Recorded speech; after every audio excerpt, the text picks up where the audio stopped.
बर' बिमा गौथुम जे आफाद फंबाया बेवहायनो नोंथांखौ जे चिफ कनभेनर जादों आरो दिनै आबुङै आफादखौ दाफुंनाय जाबाय मा बुङो नोंथाङा बे बेलायाव? बे बेलायावहाय आं बयनिसिमबो खुलुमनाय जासिहरबाय। दुलाराय बर' फरायसा आफादा दिनै बर' बिमा गौथुम दाना होनायाव थारैनो आंहा गोजोननाय दं। मानो होननानै बुङोब्ला जोंनि बर'फोरनि गेजेराव गोबां खामानि मावनो गोनां दासिमबो आद्रा दङ। सिगाङाव जायफोर गौथुमफोरा मावबोलांबाय जोंनि बर' आइजो गौथुमफोरा बेफोरनि जारिमिनखौ आं गोबांखौनो आंबो मिथियो। मानोना आंबो गोबां बर' आइजो गौथुमफोरजों गोदोनिफ्रायनो दंफाखायोमोन। आथिखालाव आङो सासे उदां जाथ'नानै थाथ'नाय हिसाबै बिथांमोना आंखौ नैबे बर' बिमा गौथुमावहाय जितु आंनि एबसेन्टआवनो बिथांमोना 2021 मायथाइयाव 8 मार्च खालि बेंटलाव जानायाव आंखौ बिबानखौ होना दोनदों। आं थारैनो गनायदों। बिथांमोना आंनाव फनावहाय आंनिफ्राय कनसेन्ट लादों आरो लानायाव आं जागोन दे होननानै आं बुंहरदों।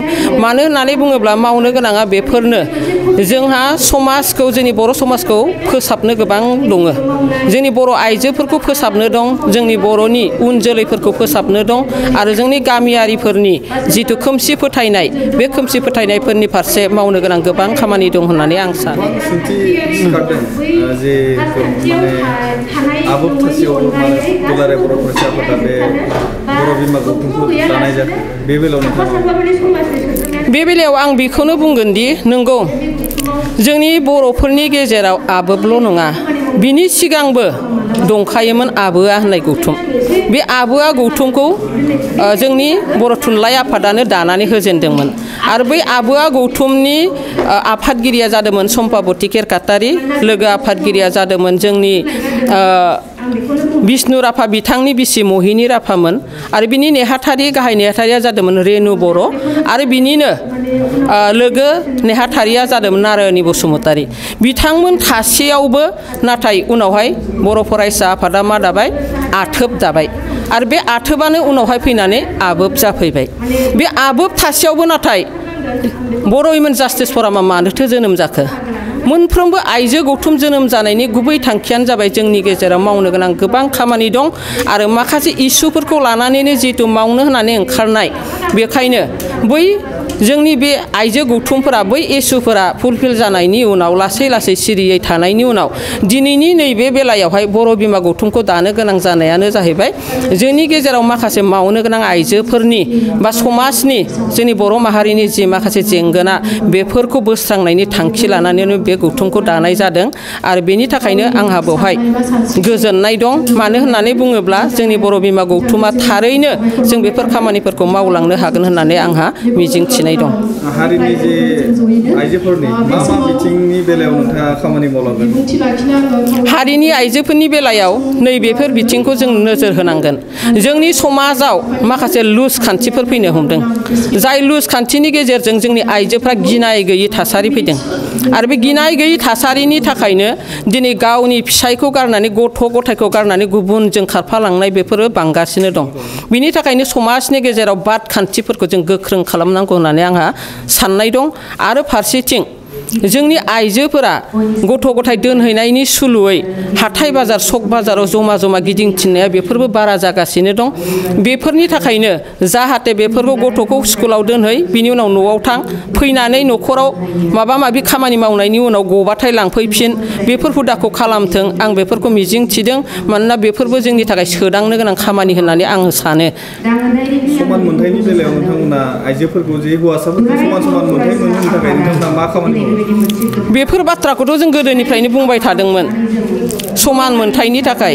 आथिखालाव सोलोंथाइ बिथिङाव अबयसे समान मोनथायाव जों फैबाय, आंहा बेयाव बुंनो गोनां जेबो गैया। मानो होनना बुङोबा सोलोंथाइ बिथिङानो जा, मोसानाय गेलेनाय बायदि बिथिङाव जोंनि आइजोफोराबो जौगानो हमबाय। नाथाय माखासे बिथिङाव जोंनि आइजोफोरा उन जानानै दं, बे जाबाय राजखान्थि बिथिङाव आरो रांखान्थि सोरजिनायनि बिथिङाव। बे रांखान्थि सोरजिनाय आरो राजखान्थिनि जिथु खामानि मावनाय बे बिथिङाव जोंनि आइजोफोरा समानथाय मोनथायनिफ्राय एसे दोरोदनानै दं। बेखायनो जोंनि गेजेराव दिनै जोङो बेफोर बिथिंफ्रावबो समानै लाबोनो थाखाय आइजोनि गेजेराव लिडारशिप सोरजिनो नांगोन आरो बे लिडारशिप सोरजिनायनि गुबै प्लेटफर्मानो जागोन जोंनि बर' बिमा गौथुम आरो बहायनो जों गासैबो आइजोफोरखौ बाथ्रा बुंनायनि मोन्थाय होदों आरो नोंथांमोना नुगोन गाबोनो जाफुंसार आइजोफोरखौ जों माखासे बरायनाय हाबाफारि दं बेवहाय नोंथांमोना थारैनो नुनो मोनगोन। बर' रायजो राजाफोरा मा मेसेज हरगोन दिनै जे बर' बिमा गौथुम आफादा बेखौनो आं मेसेज होनो सानो जोंनि बर' रायजोफोरा जाहाथे गुबुन मोनसे सानफिना गुबुन गोरोन्थि दा सानथों आबोब थासेयावबो एबा बर' उइमेन जास्टिस फराम थासेयावबो बर' बिमा गौथुमखौ मानो दाखो माबाफोर बिनि गेजेरजों राजखान्थियारि माबाफोर षड़यन्त्र दं नामा बेफोरखौ जाहाथे दा सानथारथों मानो होनना बुङोब्ला बर' बिमा गौथुमा उदाङै बर' हारिनि खामानि मावलांगोन आरो बहाय जोंहा जेबो निस्वार्थ माने सार्थ थानाय नङा। फनानै बियो फैदों थारमाने आङो हमनो हादों निश्चय बेहा गावनि फिसाफोरनि हयतोबा न'खरनि माबा मोनसे जेंना दं बिनि थाखायनो बे बर' बिमा गौथुमा बेफोरखौ सुस्रांनो हागोन नामा होननानै बिथांमोना थारमाने आसा खालामदों आरो जों बुंदोंना उन जोलैफोरखौ मोजां लामायाव लाबोनायनि माखासे खामानि मावगोन आथिखालनि उन जोलैफोरा बै बायदिसिना फेग्रा मुवाफोरजों गब'नानै थानाय बेफोरनि सोदांनायनि हाबाफारिखौ माबायदियै मावगोन बेखौ बिथांमोना लुबैदों आरो जोंनिफ्राय हारियाव जौ जुवा जि ड्राग्स बाहायनाया गोबां बांदों बे बेलायाव जोंनि ओनसोलावहाय जों मावबोबाय थादों फुजा जानायनि सिगांनो ओरैनोथ' फुजाफ्रा अक्ट'बर दानाव जायो नाथाय जों मा खालामो आगष्ट जुलाइनि जि गरम बन्दफोरावनो जों जथुम जनानै जों जेराव फुजा जायो जों बेवहाय गिदिङो आरो गिदिंनानै जों बुङो देग्लायनि फुजाया सानथामल' जानांगौ एबा साननैल' जानांगौ बेवहाय जौ जुवा जेबो होनो मोना बे सर्तखौ नोंथांमोना मानिब्लासो खिन्थु फुजाखौ होनो हागोन।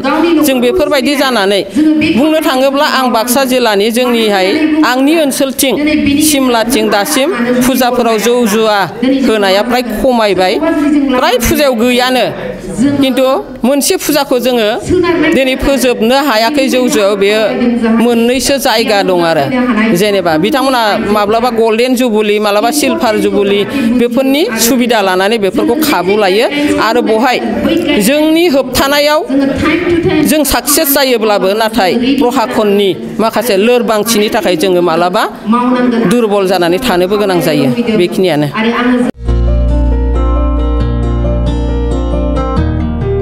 उदालगुरि नोगोरनि संकरदेब मिशन हाई स्कुलनि साखाथियाव थानाय रेगे-रेगां दख'ना गलायाव लफाय, FNF, महर ब्रेन्ड, बिबार ब्रेन्ड, आर'नाइ ब्रेन्ड, जुरिफान, माथानि बायदि बायदि रोखोमनि दख'ना, आर'नाइ ब्लाउस, फालि आरो बर'नि साबसिन हामसिन आगरनि जिफोरखौ हलसेल आरो रिटेल मोन्नैबो बेसेनाव बायनो हागोन।